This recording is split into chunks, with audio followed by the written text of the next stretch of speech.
Hello, everyone, and welcome. I'm Audrey Knapp, the founder of The Right Services and the author of Transformation Alliance. And today I am here with our guest expert from July, Josiah Davis. Hi, Josiah. How are you? I'm doing great. How about yourself? Pretty good. Can you tell us, let's just get right into this. Tell us Yeah. about what you do and who you support. Okay, so I've been working as a freelance editor for the last 3.5 years now. Have my own book editing business that I started about 2 years ago, and then transitioned to doing it full time about a year ago. And my main group of authors that I work with are just indie, self-published, small press fiction authors. I've done some nonfiction and a decent bit of that, but mostly just genre fiction, specializing in fantasy, sci-fi, that sort of thing. Awesome. Awesome. And how did you get started? So I had a friend who had written a book probably about 3.5 years ago or so, and he had given it to the editor of a small press. They gave the book back to him, and it had probably about 20 corrections over the entirety of the book. And he said, "Now this has to be wrong." And so he gave it off to me because he knows that I'm really critical when I read, and I gave it back to him with probably about 500 or 600 corrections over the entire thing. And so from that point on, that he started using me just on the side after he would get it back from the small press editor, and then he would just refer me to people on Reddit and other authors that he knew that he'd met in person.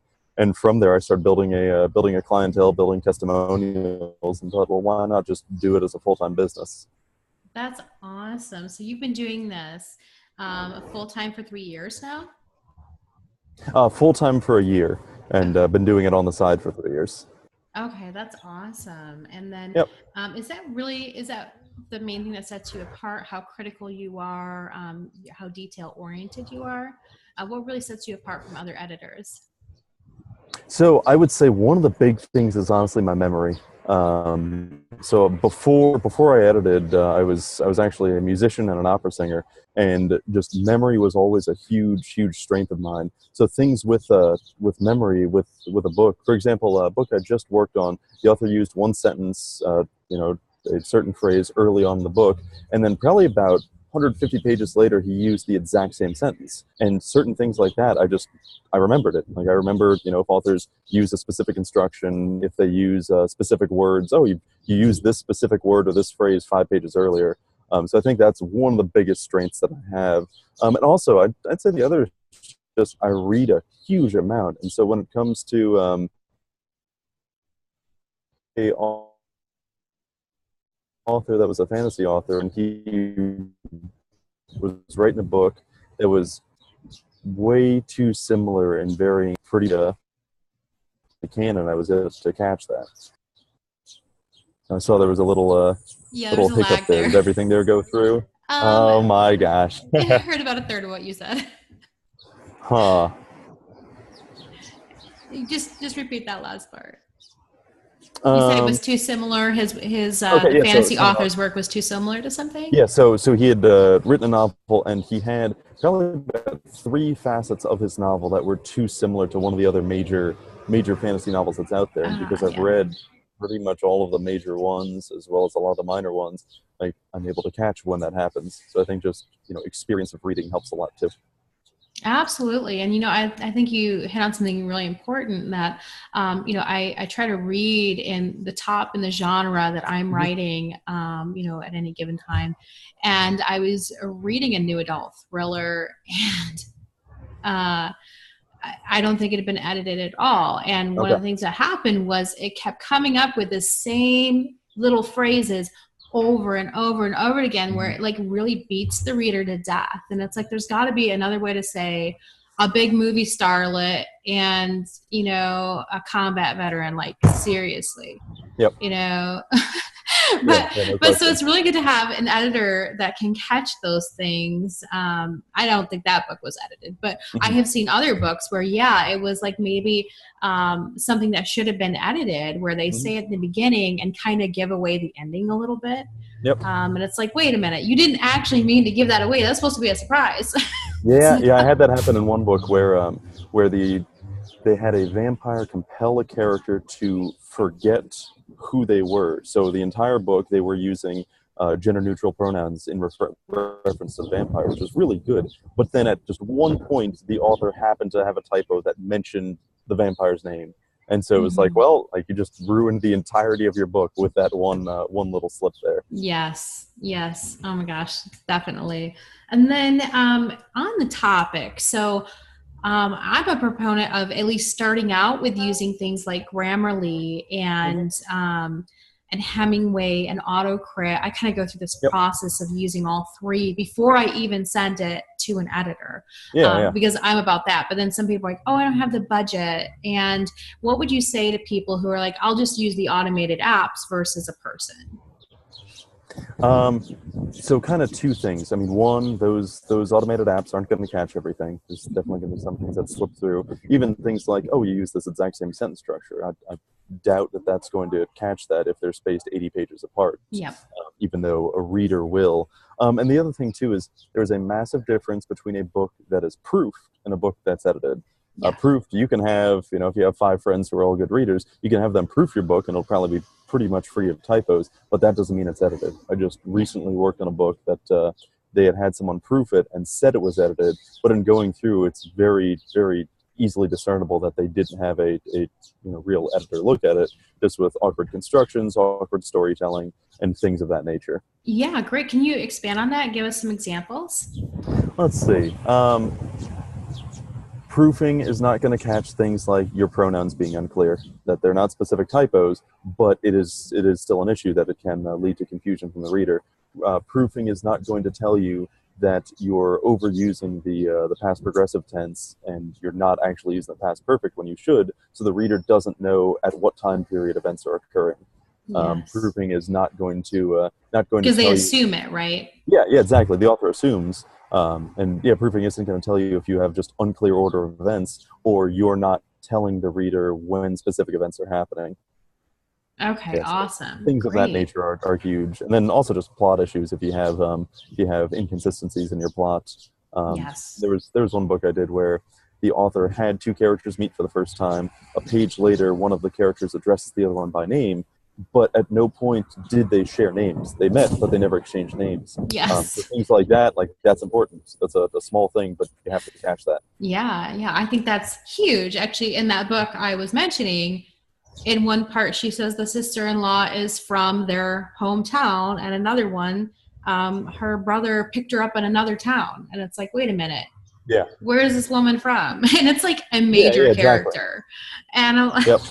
it's like this, nothing happened here. How did you do this? Yes. So Yeah. Yeah. I think it's Exactly. great to point that out, and very specific instances. You can see this in a lot of books, and it Mhm. doesn't serve the author, because I think we need honest reviews. I want to warn other readers that if you don't want to be frustrated when you read this book, don't read this book. And that's the kind of Yep. review I'm going to leave. And some people say, oh, you should only leave good reviews, but I think that's a disservice to other readers. And not to get off topic, it is on Mhm. topic. The point is that we really should have our books edited, especially for indie, because we have to uphold a good standard in order to have people trust indie authors. Mhm. So what would One you one say? note that Oh, go I'll ahead. Yeah. so one note that I'll give to that. So I also own a bookstore on the side. Yeah. With 4 other partners or 3 other partners own a bookstore, and we have a whole set of shelves devoted toward indie self-published authors, small press authors. Yeah. And we recently put one of those books on the front counter. We have varying days of genres by the front counter, and someone bought it, and then they came back about 4 days later and asked for a refund. And they said that the book had clearly not been edited. They showed it to me, and I mean, I doubt the author had even proofed it. And we're no longer going to carry those books. We're going to talk to the author and say, unless you're going to go out for editing and make sure that you're giving us a real product, we're not going to carry your book. So keep that in Yeah. mind too. That if you were to give a bookstore a product that's not polished, then they could very easily just not carry your book. And I Yeah. guarantee that woman is never going to buy another book of that author. There's Yes, not a chance in the world. absolutely. Absolutely. I won't buy Yeah. another one from the one I'm reading right now. I Yep. don't want to be aggravated and disappointed that this book costs $4 and you know what I mean? Yeah. But yeah, and I think that's important too, to talk about like bookstores like yours that actually allow space for indie authors. Yeah. And some of them might actually read through. I mean, is that something you guys are considering, like reading more of the books that you're allowing into your store? Because I mean, I think that could look bad on the bookstore too if you're selling these books that are such poor quality. It must be like, what was that moment like when that woman said, I want a refund, this book hadn't been edited? Like, that'd be like Yeah, so I mean, because awkward. currently we said that we do the books on consignment. So if the author wants Yeah. to bring it by, then we'll keep it. We make no guarantees it's going to sell. But Yeah. honestly, I'm going to talk to the other partners and just see if we can do a culling of the books on our shelf and just Yes. if it has a cover that looks very hand done.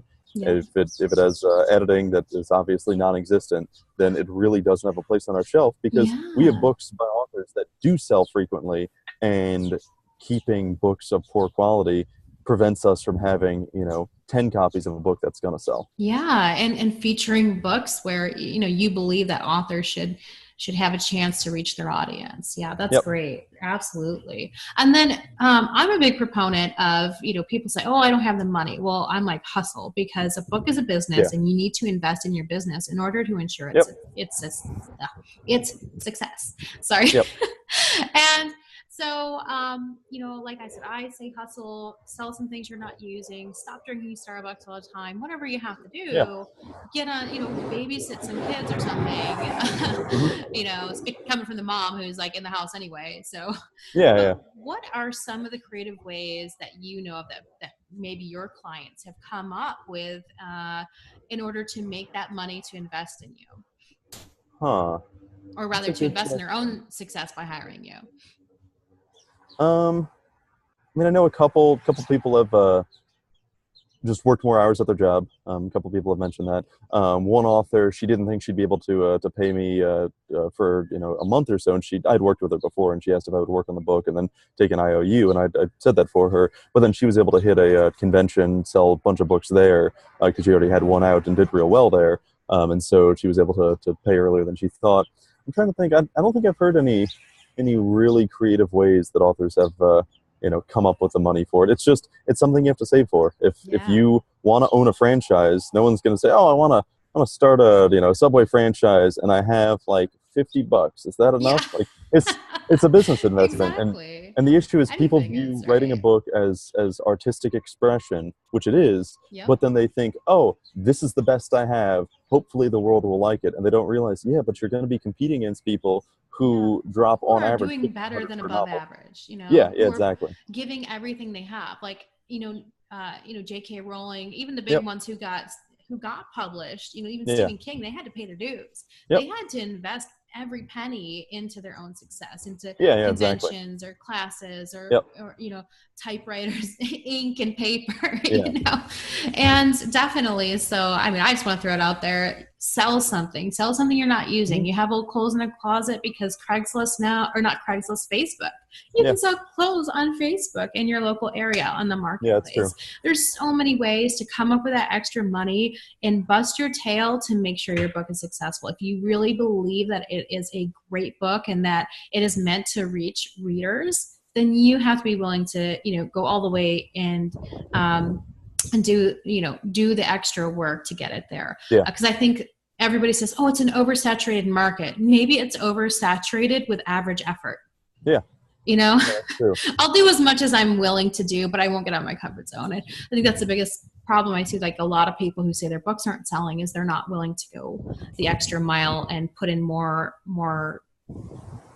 effort than they're used to. So yeah, I agree, and I think you and I had talked about it before. People have the mindset that the ship is going to come in, but they're not actively paddling. They're not. Yeah. They're not even near the harbor. They think, oh, my ship's going to come in, but they're just wandering around the countryside. Like, well, what steps are you actively taking to do that? Exactly. And then authors will try, whether it's a marketing or promotion thing, they'll try it once. They'll drop 25 on a promotion.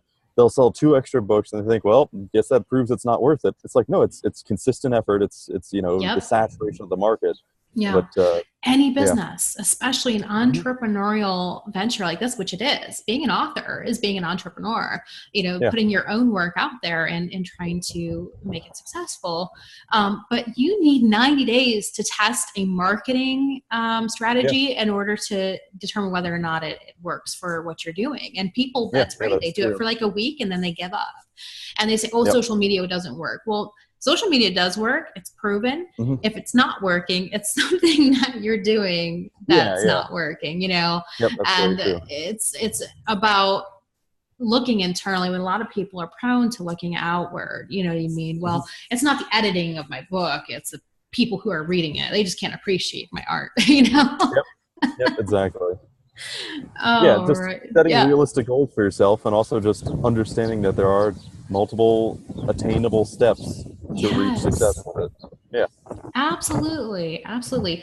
And then, can you tell us a little bit about the master class that you created and we released in July for the Author Transformation Alliance?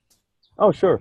So the main purpose of the masterclass was based on a article series that I had written for Hydra Publications, Midwest Small Press. They had asked me to write an article series, just what are some things that an author can do before they send their manuscript off to an editor in order to better prepare their manuscript. So I wrote a 5-part series just detailing some things that the authors can search through with their manuscript, common mistakes I see, just ways that you can make sure that your editor isn't going to be focusing their efforts on catching little mistakes, and they can actually delve into the big issues of your book, and also just really fine tune it. And then I also added in some extra sections with the what's it called masterclass that I did, just things Yes. you should look for when you're searching for an editor, because you want to make sure that it's the right fit. I've talked with quite a few authors that say, "Oh, I've written 6 books and I've had a different editor on every single one of them," and that's an issue. You want to find someone that you Yeah. stick with, and I'd say probably about half of my clients now are people who write a book every 2 months or so. They're ongoing clients, and so I know what their issues are. They know my style of working, and we have that just ongoing rapport. Yeah. And I had the video in 3 sections, and I can't remember what my third section was. I had the masterclass in 3 parts, and I don't remember what the third part was. I, Oh, yeah, it was the introduction was just things that I look for when I'm editing yes. a book. So Yep. just some examples about plot, some examples about the writing, word choices, sentence flow, repeated words, those sort of things. Yeah, Yes, yes, absolutely. yeah, And you touched on some important things in our Q&A with the yeah. members. We talked about, oh, I just had it on my mind, but I got distracted by the parts of the video. But, oh, the cost, Yep. going through these different things and polishing your manuscript before Mhm. sending it to an editor can help reduce the overall cost. Because if it's a train wreck, you Yep. have to charge more hours for it, right? Yeah, so I charge per word count, but if the book is obviously not even proofed on the author's end, then I'll tell them either go through on your own, or I do have to charge more for it because it is going to take longer. Yeah, Yeah, yeah. I'm absolutely. not the fallback to catch. I'm not the first draft editor. The author needs to go. Yes. I tell authors go through 3 times on your own minimum, Yep. and then send it off to me, and I'll still catch 500 or 600 things, but they still need to go through on their own multiple times. Yes. Actually, I'm a big fan of Taylor Adams, although he's not indie, a huge fan now. And he was saying for no exit, he wouldn't just like write a draft and go through and fix things. He would do his edits, like his own edits, all Yep. before sending it to anybody else. And then he would completely rewrite the manuscript. And he did that 6 times Okay. for no edit. Like, that's a thorough way to go through Yeah, it. yeah. I don't know if all authors need to do that. I mean, that's excessive, but yeah, Yeah. that if it works, it works. Yeah, Oh yeah. Yes. It was an absolutely phenomenal book too. It looked flawless. So that's awesome. because I'm also Yeah. detail oriented and very picky too. Yep. So it was great to see that quality. And I'm like, I got to find more indie authors who meet this Yeah. Yeah. quality. And I think, but what we're doing now, and talking about these issues is a way to help indie authors raise that quality, raise that Mhm. standard, and make sure that we're being seen for the quality of the art we're putting out. But um, any other thoughts on price that you want to share with everybody watching? So price is an interesting issue because it really depends on the. I mean, it really depends on the editor, but in general, a lot of authors think, oh, I can find someone for $100 or $200 for my book, and that's it. And like with editing, view editing like getting a tattoo. The cheapest isn't the best. Yeah. That's You what it get should heavy be. If metal you, poisoning, apparently. yeah, exactly. Yeah. If you're looking for something quality, yeah, you don't need to go with the most expensive person. But in general, unless the person's intentionally cheap solely for the purpose of building up testimonials and rapport and client base, the cheapest isn't the best. If you look on Fiverr, Upwork, you're going to see people offering to do your book for pennies. Yep. And you want to make sure that the person you're working with has the testimonials and experience to back up the prices they're charging. And Hmm. then conversely, you'll have people who start out with editing. They think, oh, I've edited some books. I want to start a business with it. And then they look on the union rate for editing and they think, okay, book has to be around $4,000 to $6,000. And that's not the sort of person you want to work with either. You want to Yeah. find someone who has base of testimonials, who's entrenched in the community, who has people supporting their work, and then accept that rate is about what you have to pay. And there is Yeah. some variance. You'll have people, whether it's $4 per thousand words, 6, 12, but it's still in the same rough range. Yes, yes. And then something you said about how you do business really Yeah. stuck with me about doing like a sample. Yep. So can you talk a little bit about that? And maybe that's something writers should look for is getting a sample so they know what level of quality they're getting. Yeah, so with the sample, first thing is on my site, I have just screenshots of pages that I've edited, so an author Yeah. can see my style of work, the way I phrase comments, the fact that I use comments for everything instead of track changes, because I think track changes is one of the worst things that's out there. Yeah. But that's a whole nother topic. Yeah, I hate that. But when it comes to a sample, you want to see that one, that the editor is timely and punctual. If an editor says, "Oh, I'll do a sample for you, I'll get it back to you in a day or two," if it takes them 3 weeks, then that's an issue. Yeah. That establishes a track record for you. So you need to show that they take you seriously even before you're an actual client. And then also the sample shows you just the way they phrase their comments, the way they'll address your book. A really good compliment that I got last year, an author had sent out samples to, I think it was 10 or 15 different editors, and she said that of the samples, she really liked mine the most solely because I kept her voice but caught all the issues. So there Yes.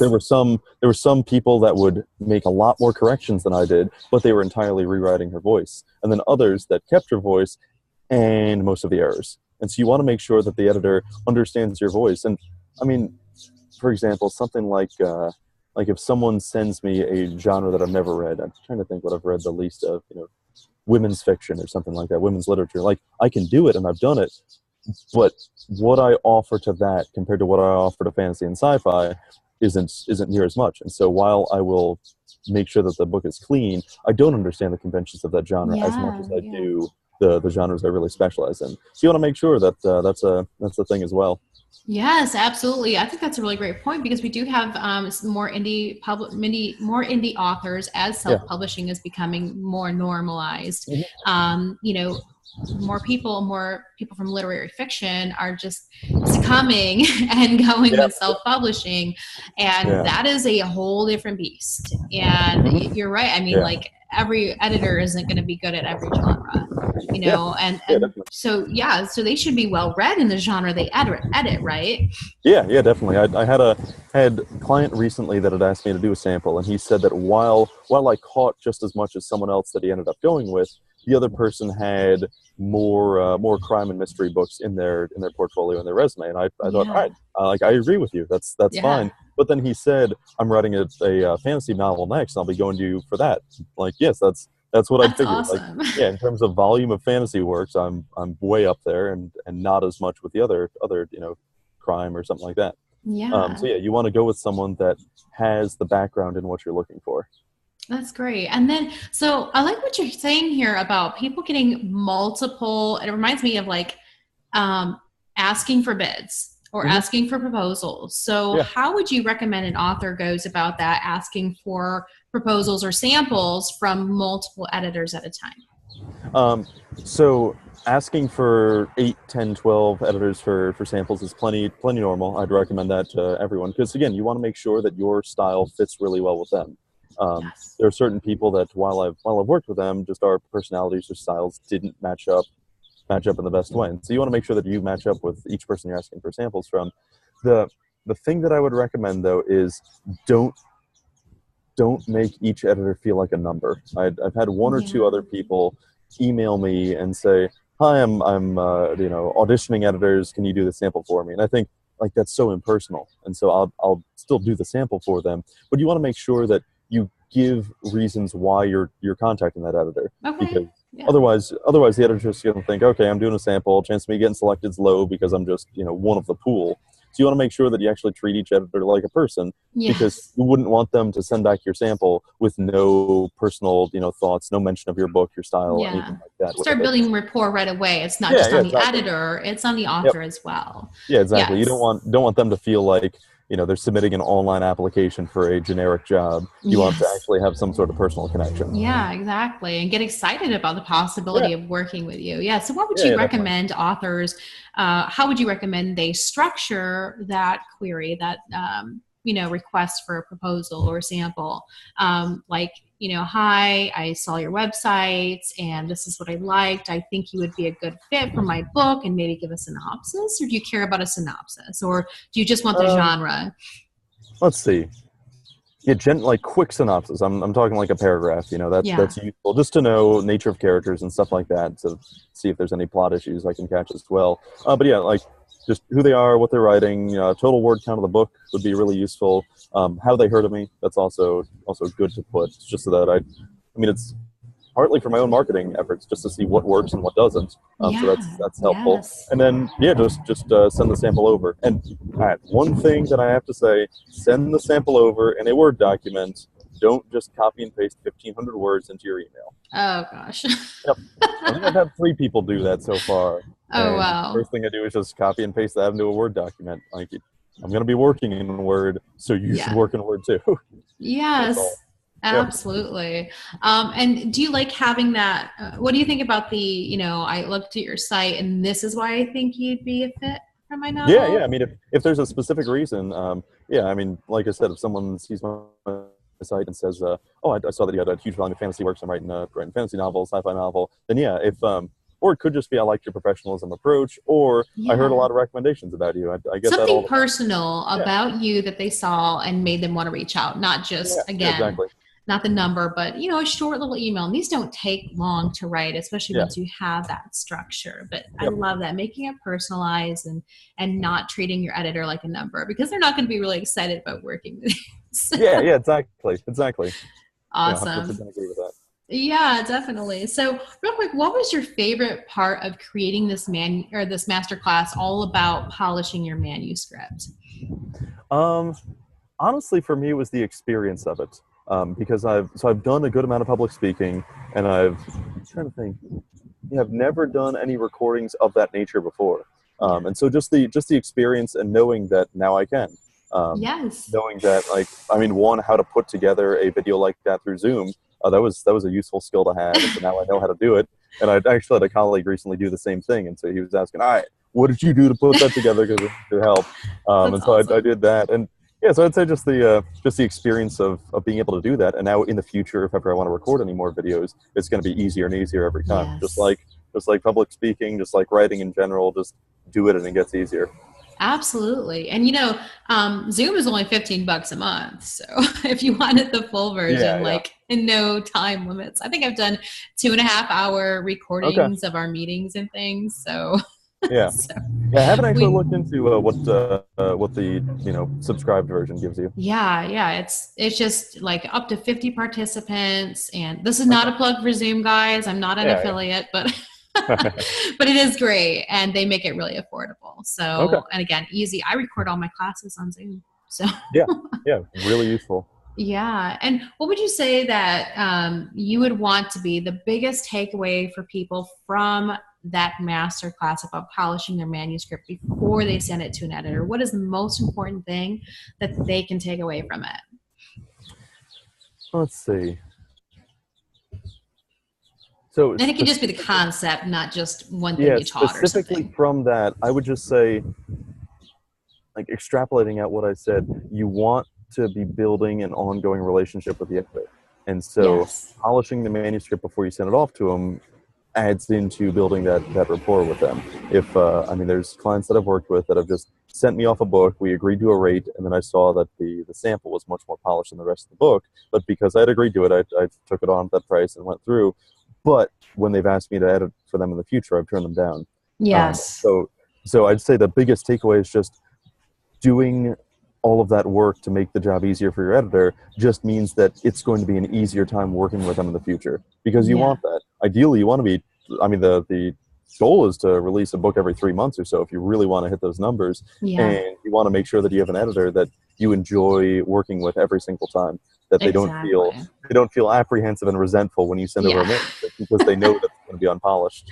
Yes, absolutely. And that's something we talked about before too a little bit, was making it more of a team dynamic, because none of us, it feels like a lonely thing, but because of the internet, because of all the people we get to work with, being an author doesn't have to mean being alone anymore. And, even if you read Sir Richard Branson's book, in the first couple pages, like 14 times, he gives credit to the people around him for his success. And Sir Richard Branson, I mean, come on. So he doesn't take all the credit himself. And I think that's really important to look at, that the people around us, whether it's our editor, our cover designer, our marketing people, whoever helps us, they're all our team members, and we are working together to build, to lift someone up to success, because their success is our success, right? So, I definitely think it's important for people to take away that too. We want to have that good experience. We want to polish our manuscripts and put out. It doesn't matter if it's like one person, our editor, seeing the work. It should still represent us well, right? Yeah, 100% agree with that. Yeah, you don't want the work, even if it hasn't been through the editor yet, you don't want the work to cast a bad light on you and your writing. Absolutely. Absolutely. Okay, great. So what message do you have for authors and aspiring authors? The biggest thing, and it's something that a lot of self-published authors and aspirant authors don't want to hear, is you need to treat writing like a business if that's your goal. If your goal is to make money with it, then you need to treat it like a business. And that doesn't mean book money is your sole focus. You should be writing because you love it, but you still need to take it seriously. And that all comes down to having the book edited, having it formatted. That's an important thing as well. If you don't know how to do that, hiring someone to do that. And then also just getting a professional cover. That throwing things together, and I see this all the time, and I just see books and I think no one's going to click on a thumbnail. Those who do misclick on the thumbnail are immediately going to click away. You have books out there that look flawless and perfect, and if you want to keep up with them, you need to present the same level of product as well. Exactly. Again, above average effort, because the books that are exceptional, it's not an oversaturated market. In each genre. I mean, I can go through, and once I get past that top 20, I see some covers, I'm like, no, in a genre that I actively want to read, So it's not oversaturated when you are willing to put in above average effort. It's oversaturated with people putting in average effort. And I might get some hate for saying that, but hey, the truth, I call it spade. Spade's a spade, right?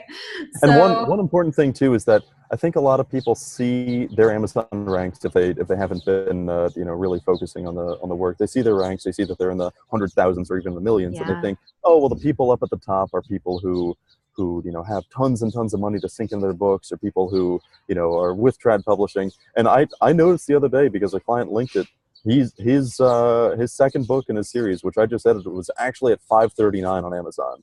Wow. Which is incredible. That's phenomenal. I was shocked to see that. Yeah. And so just like use that sort of thing as motivation for yourself, that he was a good writer, but there are plenty of really good writers out there. And so he just took the time, got a good cover, got editing, hit the genre right, and he passed 1,000. And does he actively work to put out the word about his work too?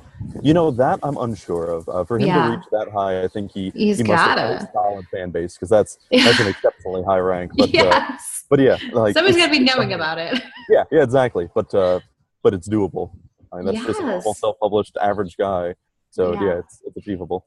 Absolutely. I saw there was this rumor going around that that E.L. James, I think it was E.L. James, somebody was saying, oh, well, she was married to some big shot and she dumped hundreds of thousands into marketing her book.